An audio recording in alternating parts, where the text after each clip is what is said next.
Hey there, Buckeye Nation. This is the Silver Bullets podcast, and this is our inaugural men's basketball show that we're going to have. I'm Shannon Sommers. As you guys know me from the football, I am a contributor at Hayes and Cannon on theozone.net and also the producer for Acosta Field with Tony Gerdeman. I am pleased to announce the return of the Buckeye world, Eric at the BBC. Eric, how you doing today? I'm doing great. Thanks for having me on. Definitely. It's kind of like getting the old crew back together in a sense, even though that everybody kind of went their different ways and some of the things didn't work out very well with everybody at the BBC. It's nice being able to get everybody back together and get the shows going and everybody's still following and doing what they're doing. Yeah, absolutely.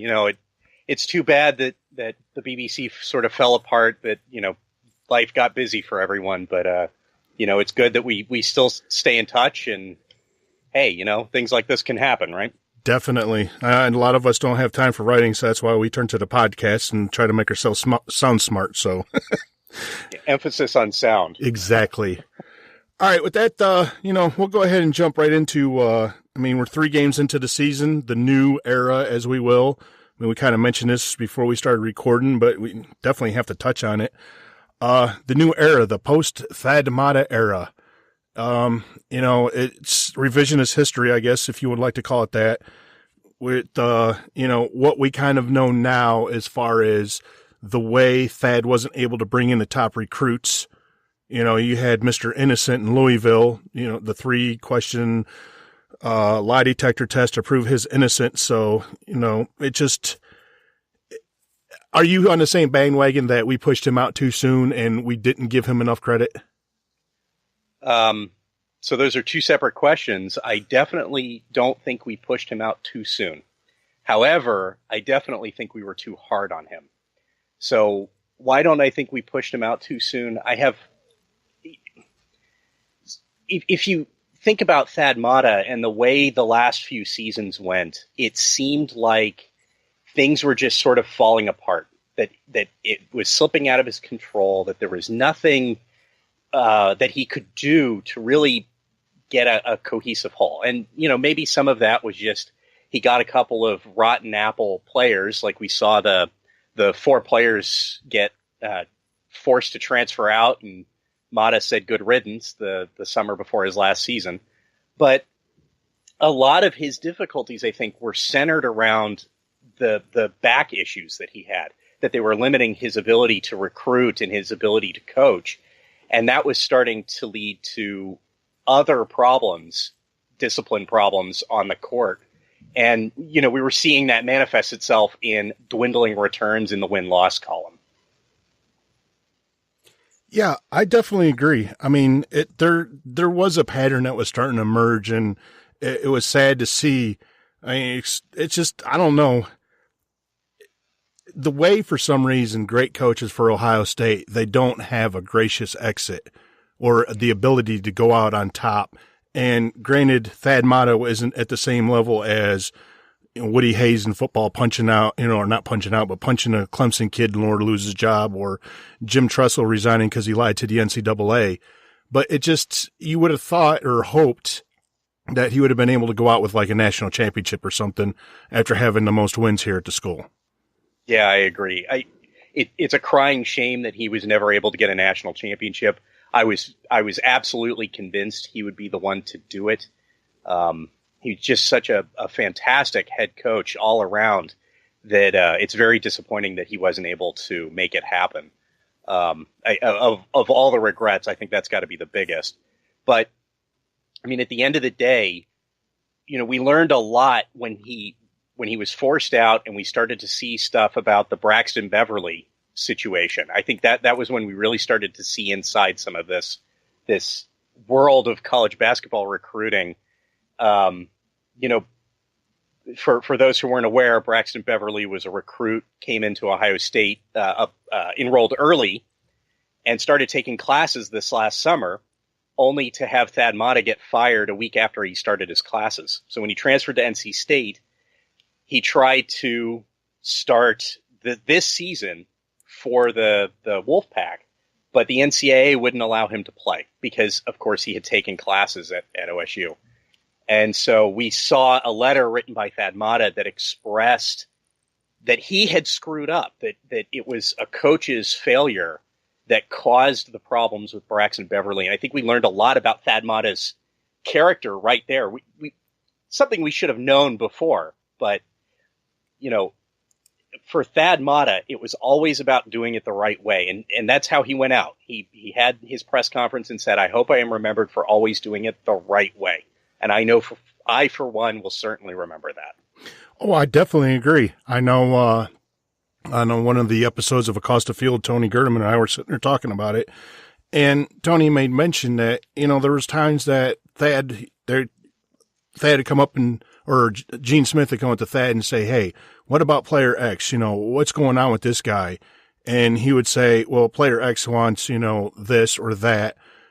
And Gene Smith would be like, all right, we're passing on him, right? And Thad's like, oh yeah, you know, we're not dealing with all that. And, you know, that's a testament to the university. That's a testament to him. And I think that's why a lot of Gene Smith waiting and not wanting to push him out the door, like, you know, unfortunately had to happen, giving him that credit. So it was kind of odd being at the time frame and everything. And when you mentioned the Beverly situation, it was nice to see the NCAA change their stance on that, and he's allowed to play now. Yeah, so, absolutely. I mean, just like you said, the character of Thad Matta going out as being one of the best head basketball coach for Ohio State with the most wins, I'll take it. Yeah. I'm glad that he was here because he put Ohio State back on the map for basketball.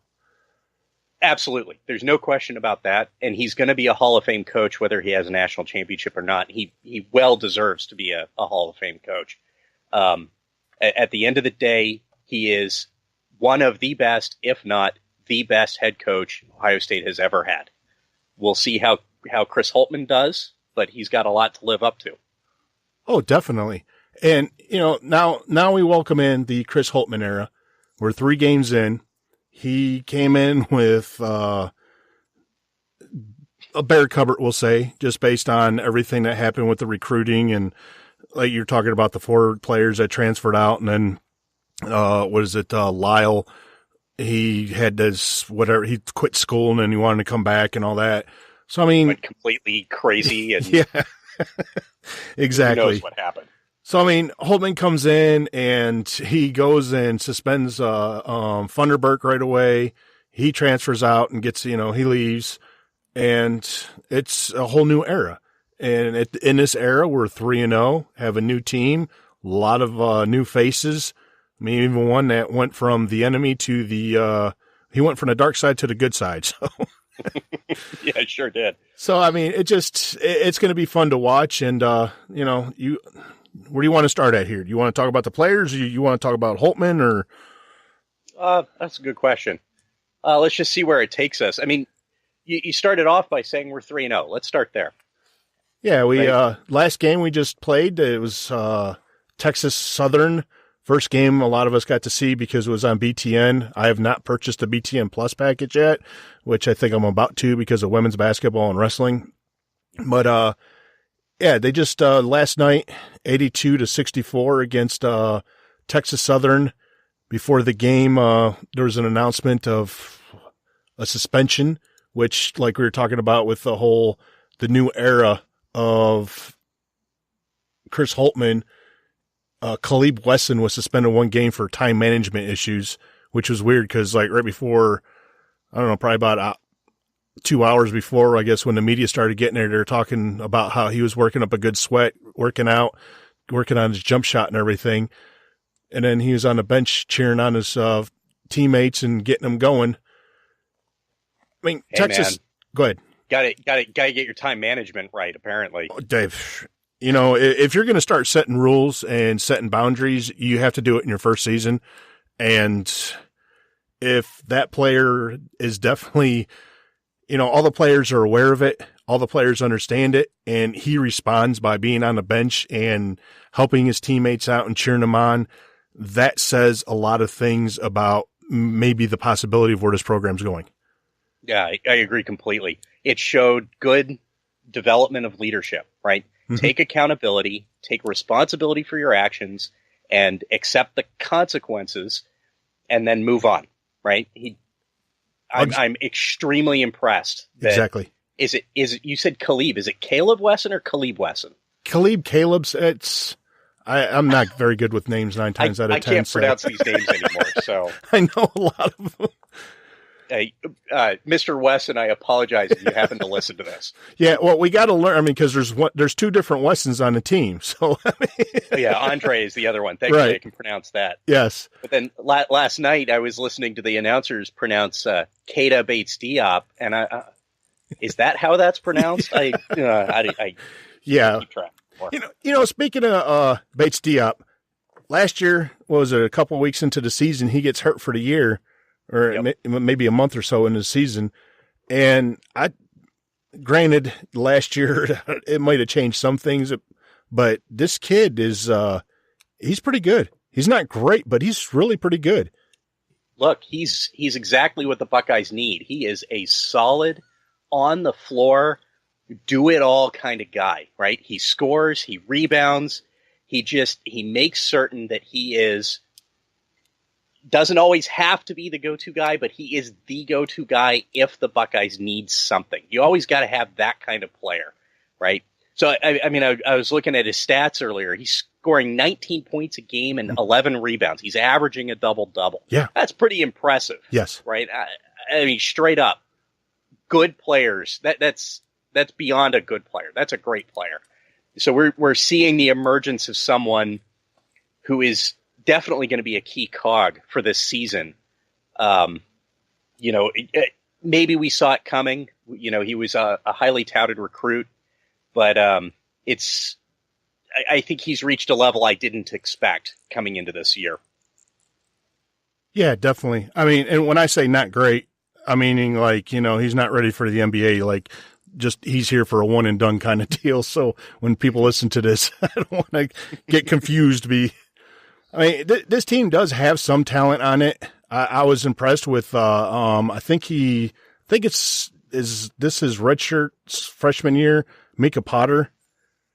No, he's not a redshirt freshman. He's been here for a couple of seasons. Okay, but he looks like he's growing into his role some. I mean, he's averaging 11 points a game. He had a couple, I think I had a nice block on last night. He's looking pretty good. And he's averaging 5 rebounds a game, I think. Yeah. Yeah, so it looks like he's a redshirt sophomore, if I'm reading this right. Where is he? There he is. Yeah, so he's doing great in the paint. In fact, both Caleb Wesson and Micah Potter are doing great as a tandem duo. Right, we don't seem to lose much when we pull Micah Potter out and put Caleb Wesson in. So that's going to be really, really important to have, especially when we hit the Big Ten season and we start fouling like crazy. Sometimes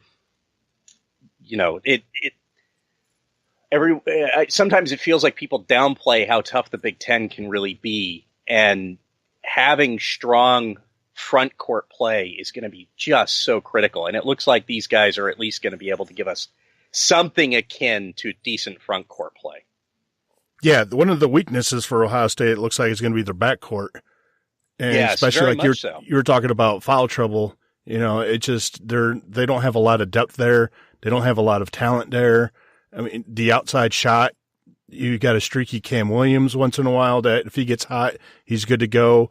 I mean, Tate's good, and he's like I was sitting there watching a game, and I was sitting there thinking to myself, and I don't mean this like as a disrespect or anything, but he's kind of like a poor man's Aaron Kraft in a sense. I mean, he's hustling, and he's all over the floor, and he could help turn plays around and get the momentum changed by just the way he hustles and taking charges and everything. So I'd almost liken him to, what was that other, crap.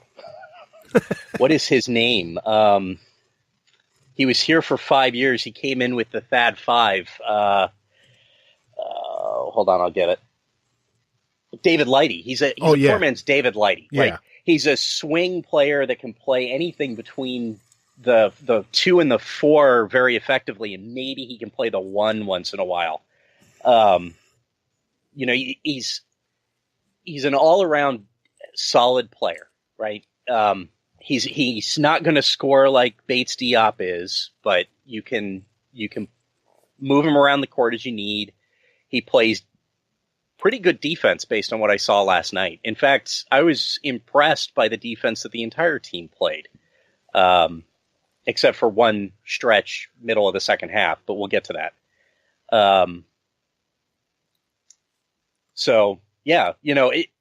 Tate, heck, the whole starting 5 are looking so much better this year than they did last year. I mean, it's night and day difference. Just in terms of points per game, our starting 5 is more than averaging double-digit points. We have 5 players who are averaging more than 10 points a game. We haven't had that ever, going back to 2006. Ever. Right? How impressive is that? Yeah, it's a lot. I mean, like you were saying, it's strange the way the downfall and the progression was with Thad and just even the players. And you do see a different play from the players this year, as far as it doesn't seem like they're just going through the motions. It seems like they're actually into it. Their heart's invested into it. And, it's that they have that all in attitude, if you will. Right. They've developed toughness and discipline. And we saw both of those last night, right? Yeah. When Texas Southern punched them in the mouth and came back from 18 down to bring it within 2, the Buckeyes responded. And they responded with something like a 16-0 run or a 16-3 run. That's incredible. I don't care who you're playing, right? To be able to dig deep, put out the effort on defense to convert into offense, right? Which is, I guarantee you, what Chris Holtmann said in the huddle, right? Start playing tougher defense and opportunities will come. And sure enough, they did. Right. And then the discipline, right? The thing that really characterized the last 3 seasons for Thad Matta was a decline in discipline. It marked most especially by that now famous image of one of our players slapping the court and having a Nebraska player blitz past him for a layup, right? Total lack of discipline. You don't see any of that with this team, right? Their passes are generally crisp. They move the ball very effectively. They're not playing, 5 individuals against an opposing team. They're playing as a unit, right? And that all comes down to just having discipline. It's so nice to see after so many years. Oh, you're definitely right. And that's what I was going to touch on. It's just the way that they're moving the ball around to try to get the open shot. I mean, there was how many times in the last how many years where the guys would just come down and nobody even underneath the rim and just chuck up a shot. And you're sitting there like, you're screaming at the TV, like, what are you doing? And you always wanted, it was frustrating as a fan. And we still have a long way to go. And we're not going to sit here and say, hey, these guys are, tournament bound. But if universities start, kicking themselves out of the tournament and self-imposing a one-year ban, and they have a very good shot. But I mean, right. It's going to be, it's a lot more fun to watch. Yeah, absolutely. And just referencing the NCAA tournament, I don't think this team's going to make the NCAA tournament, to be perfectly honest. Right? It's a long season. We've played 3 games. It's way too early to tell, but the Big Ten is tough. It's always tough. And we just have to see how they're gonna hold up against the meteor competition, which of course we get an opportunity to see right at the beginning of December with Wisconsin and Michigan very early in the season this year. Well, according to Andrew Dakich, however you pronounce his name, Dakich. According to his dad, we're going to be a Sweet 16 team because of what Andrew told his father about the team. And coming from, that's when we were talking about, for those that don't know, He came from the Michigan program where he was the last 4 years, and he is impressed with the players that he's playing with. I mean, there's a lot to be impressed with. I appreciate that Dan Dockage has that much confidence in his son and his son's team, but that's going to be one of those, I'll believe it when I see it. We saw some pieces of that last night. I should say Thursday night, depending upon when this gets listened to. We saw them, again, dig deep and find a way to win a tough game against a reasonably good Texas Southern team that probably will see the tournament. I'd be surprised if they didn't. Again, they still blew an 18-point lead, gave away a big run, and had moments where they looked lost and confused. And we actually got into some of those, dribble down the court and stand around at the 3-point line, pass it a couple of times, and jack up an ill-advised shot. So that some parts of that still exist within this team. So they haven't quite totally gotten over that hump yet. It'll be interesting to see how that plays out this season. Well, and a lot of that, too, is just youth in general, and because you do have a young team, but they did show the resilience, and like you said, they got punched in the mouth, and they came back. Right. And they came back with the vengeance. So, I mean, and a lot of it was, they were moving the ball or getting some good shots, and the shots weren't falling, and they didn't hang their heads low. They didn't, oh, here we go, blah, blah, blah. They kept fighting. That's the way basketball is. You can have a 20-point lead, and next thing you know, you're tied up, and you have to fight through it. And how you respond is going to tell, about the players you're playing with and the team in general. And it showed us a lot, I believe. You're absolutely right. Basketball is a game of runs. Teams will go through runs, and you have to be able to withstand the runs. I agree with you completely. I want to see. So this is going to sound familiar to football fans, but I want to see them do it against slightly tougher competition. I believe we've heard that refrain a few times this season. Well, we're going to be getting into that because I think Sunday starts the PK80, which is the Phil Knight tournament, and it's called the PK80 because it's Phil Knight's birthday. And their first game is Sunday against Northeastern, which that's not the game I'm talking about. But then they go out to Portland, Oregon on the 23rd, Thursday, November 23rd, which isn't that that's Thanksgiving, isn't it? That is Thanksgiving night. So Thanksgiving weekend, basically, they're going to be out on the West Coast, and the first game they're going to play against is Gonzaga. Yep. And then, Mark Few, great coach, always has a good team. I still don't think he's had fewer than 20 wins in a season his entire career, which makes him the only coach to do that so far, since Thad Matta wasn't able to complete it his last season. But number 17 Gonzaga right now. It's going to be at midnight in case anyone is interested in staying up that late for the game. That's where you just you had the Watch ESPN app on your phone while you're standing in line for the Black Friday deals. Oh yeah, there you go. Ah, the joys of modern technology. Exactly. Yeah, that Gonzaga game's going to be it's going to be a barn burner if the Buckeyes can show some of the things they've been showing us so far. That could be a lot of fun. Yeah, and then they play Friday, I believe, too, and it looks like it's going to be between Florida or Stanford. Yep. So I guess I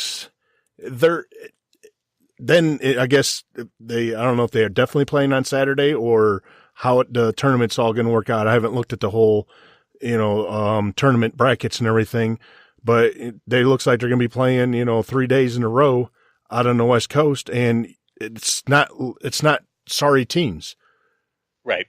No. None of the teams that were invited were by any means easy to overlook in any context. And, following that, Wednesday, November 29th, they played Clemson. That's at home. Then they play at Wisconsin and they play Michigan, right? Yeah. So unlike seasons past, one of the big complaints with Thad Matta's scheduling was that we rarely ever had big name games. Well, here you go, folks. We got 5 or 6 top-notch games in a row in late November, early December.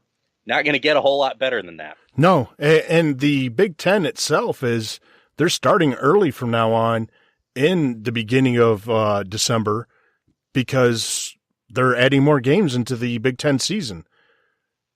Yep. So, yeah. I mean, you got that. And then plus, during December, you still have the CBS Sports Classic that they've been involved with, what is it, North Carolina, Ohio State, Kentucky, and forget who else. I think there's like 4-6 teams in that or something. Yeah, I can't remember who the other teams are offhand. So, I mean, we'll have to look it up. Yeah. They do have some, like William and Mary and Citadel and Appalachian State for December, but all in all, it's a lot tougher of a schedule. And I think Chris Holtmann has had his hand in his first one already. So it's good to see. It's going to be a lot fun and enjoyable how the season progresses. And I like the fact that Michigan is on the schedule twice. Yes. Yeah. I'm glad we don't have to play a single, at Michigan, right? It's nice to be able to do a home and home with them. It would be nice if it was do that every season. Yeah, I was about to say it because I know Michigan and Michigan State now are guaranteed to have a home and home in the new Big Ten format of the expanded games, but they don't have Ohio State and Michigan guaranteed to have a home and home, which kind of, That's too bad. That needs to change. Exactly. And especially when your program, when Michigan fans can make fun of your program last year and say how bad you were, but guess what? You lost to Ohio State. Yeah. Come on, seriously. Quit talking smack.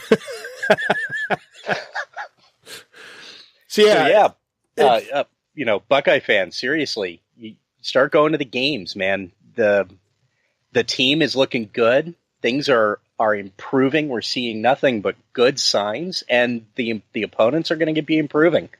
Buy some tickets, show up, support the team. Well, and that you start showing these guys support now, and while they're not the greatest team right now or anything, while the recruits come in and they see a full stadium and fans supporting them, guess where do you think these recruits are going to go? They're going to want to come here and play for Chris Holtmann in Ohio State. That's absolutely right, because they're going to see what the future looks like.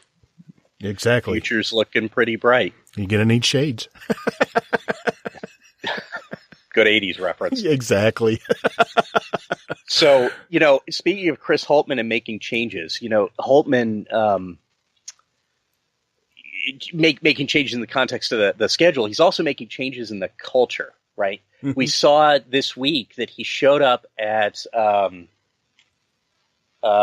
Raising Cane's, and bought lunches for the students. Right? Just to drum up support for the basketball team. How wonderful is that? And he also is handing out tickets to students for Sunday's game. Yeah, awesome. Just so awesome, right? He cares so much about this program, about this school, about trying to make the program belong to the students, very much like what Urban Meyer did, right? And the other big change he made is he's singing the alma mater at the end of the games, just like Jim Tressel did when he first showed up at Ohio State. Mm-hmm. I was blown away when I heard that the very first game, they're singing the alma mater at the center court in front of the athletic band. I was so excited. Man, I wish Thad had done that. That what a great tradition that is for the football team.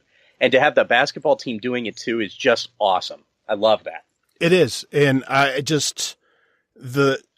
a lot of fans were upset.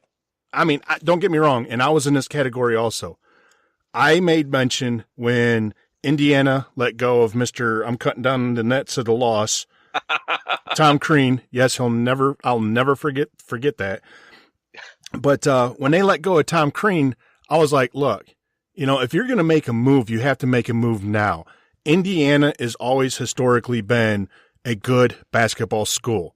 Stink at football, but they've always been a good basketball. I mean, you mentioned the 80s reference earlier. I grew up with Bobby Knight on the sidelines, a former Ohio State player who won a national championship, taking Indiana and just being always in the tournament and the conversation of national champions. So when I say that Indiana's always been good, they've always been good because of Bobby Knight, and he built that program up. Yep. Yeah, no, I grew up with that too. I'm a little bit younger than you, but I remember when Bobby Knight got fired. I was old enough to understand the historical significance of that move. To this day, it still shocks me that Indiana did it, even with all of his personality problems. But yeah, no, Indiana has always been just absolutely the team to beat in the Big Ten, except for lately Michigan State. Yeah. And I mean, you're not going to go out and get rid of Tom Izzo, because Izzo has just been really good at basketball. In fact, you got to be very careful about how you state things like that, because you might get a mob of Spartan fans after you. Well, I stuck up for last year when a lot of Spartan Nation was calling for what's his name to be getting fired. Yeah, Mark D'Antonio to get fired. I was like, you guys need to chill out with that and think some here. So I mean, but in all honesty, I mean, when I think of college basketball and some of the top teams, Illinois used to be a top team. Yeah. Indiana was a top team. Michigan State's been a top team. They were even, I mean, I remember my very first basketball game that I ever watched. My dad was watching I forget what year, 76 or 78 or whatever, when Indiana State versus Michigan State national championship, and it was Larry Bird and Magic Johnson. Mm-hmm. So, I mean, I was only like 3 years old at the time, but I remember watching that game. And 79 national championship game. So, yeah, I was like, I was still young. So, but I remember watching it because it just was one of those things. It was a great game. And I was always attracted to Magic Johnson as far as he played the game with a smile. And I followed him with the Lakers and everything. And it just, so when I seen that Indiana was going to go out, you knew Indiana was going to go out and try to get the best coach. And to Ohio State fans, one of the best coaches that were out there, naturally because of the bloodline, was Archie Miller. Yeah, Archie Miller. I was going to say Griffin. I don't know why. I have no idea why an Ohio State fan would automatically think Archie Griffin. I know. It's not like it's ingrained or anything. No, not at all. So, I mean, you had him down in Dayton, and it's like, come on, you have to go out and get this guy. So, I mean, I think after everything that went down with Ohio State, and as late in the season when everything happened, or the offseason, if you will, to get Chris Holtmann, I think Gene Smith might have actually hit a home run. I agree. I wasn't 100% certain about it.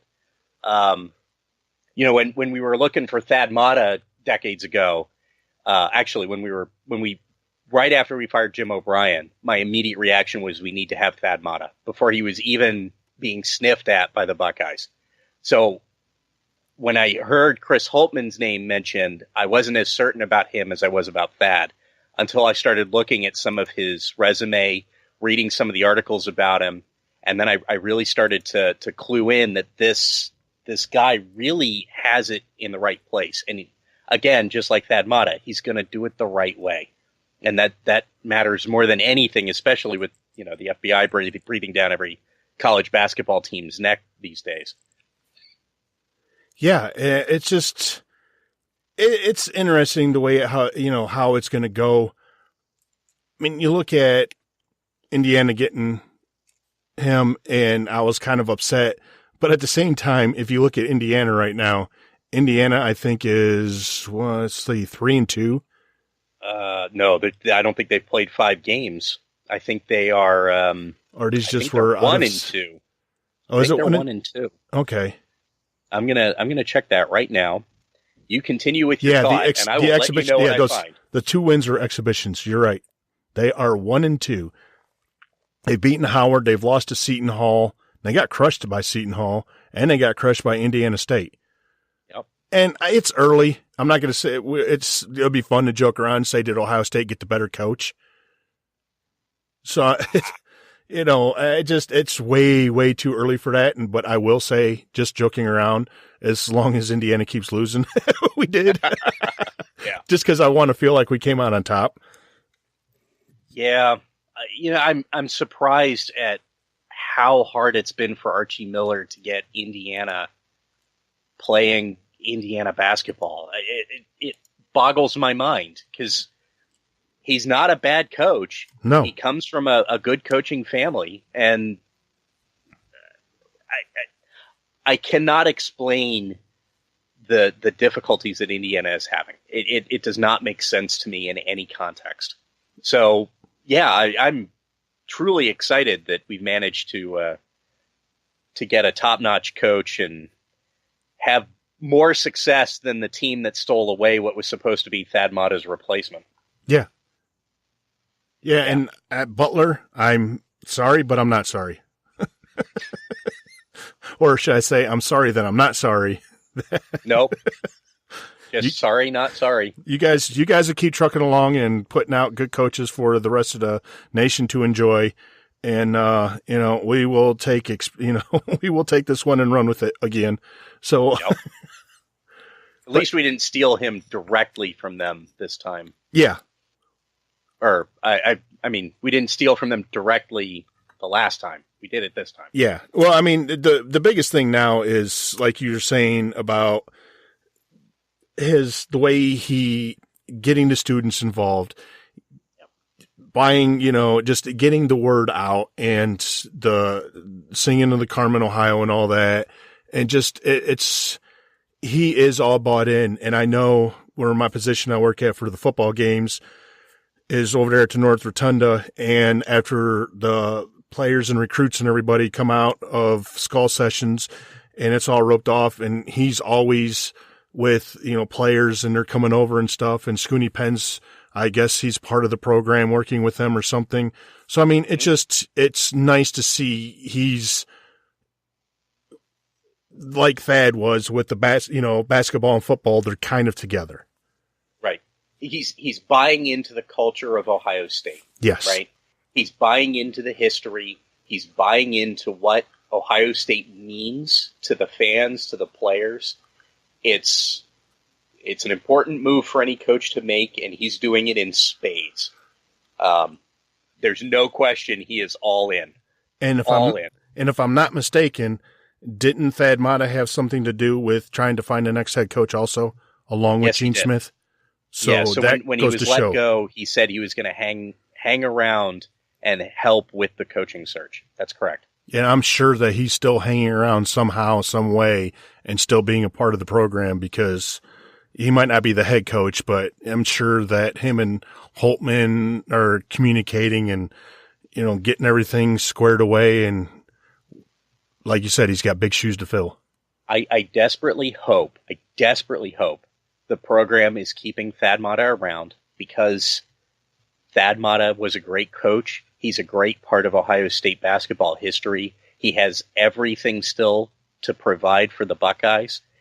But I also desperately hope that Thad is taking time for his body to heal, taking time for himself, right?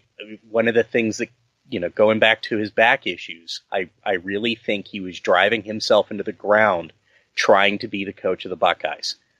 And I really, really hope he's taking time to take care of himself, because I want him around for a good long time. I want him to be connected to the OSU basketball program for as long as we can keep him connected, because that's how good of a coach he was.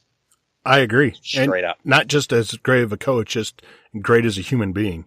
Yes, absolutely. And that goes a long way. I mean, especially even when you have somebody like a D'Angelo Russell with his little issues that he's had, when the situation happened with Thad, I mean, as much as it might have angered a lot of Buckeye fans, but you could tell what he meant to his players when, D'Angelo's like, I'm disassociating myself with the university, blah, blah, blah.